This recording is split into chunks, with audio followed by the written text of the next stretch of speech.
Alfie, we got questions? We sure do, and they need answers. So let's get to it right now. You got it. If we don't know the answers, we'll make them up. No, I'm just kidding. We don't make them up. Frank in Alpharetta writes in and says, what happens when my contractor hasn't paid his painter and he's threatening to file a lien? Ooh, so I happen to know a little bit more about this situation. Frank was in the process of getting his home ready to sell.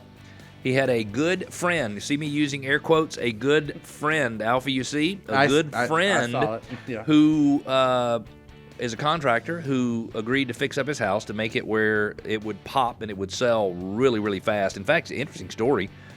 He was trying to sell the home. He had absolutely no interest whatsoever. He did do some work on the home, and he did get a buyer very quickly and at a good price for his house. But the contractor hired a painter to come in and do painting. The painting job was $2,300, if I remember correctly.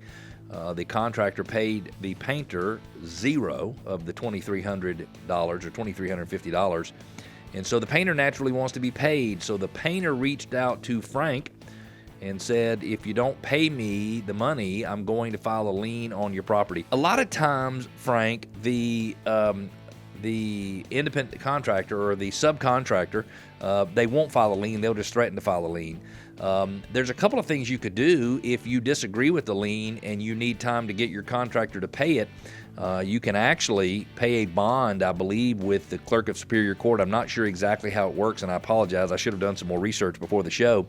And so if you had a $2,300 lien, you could pay a $2,300 bond to the county, which means they would hold the money in escrow, if you will. You probably pay some fees along with that, $60 or $70 or something like that, and it might give you time to work it out. Another way, Frank, and this might be what I would recommend. Well, you also need to reach out to the contractor and see what you can do to get the contractor to pay the bill, because he or she should have paid that. I don't know if you had them sign a lien release waiver or anything like that. I'm guessing that you probably did not. But another option would be to offer to settle with the subcontractor. So Alfie, if you painted my place for $2,300, I'm just using this as an example. I wouldn't want to stiff anybody. And you knew that there was a possibility you could file a lien and somebody would bond the lien and you wouldn't get any money. You'd have to wait on it forever. If I offered you, for example, $1,000 for full payment of the $2,350 and you knew you could get the $1,000 today, you might be willing as a subcontractor to settle and get some money and move on. My options for you are, number one, get with the contractor and see what you can do to get the contractor pay.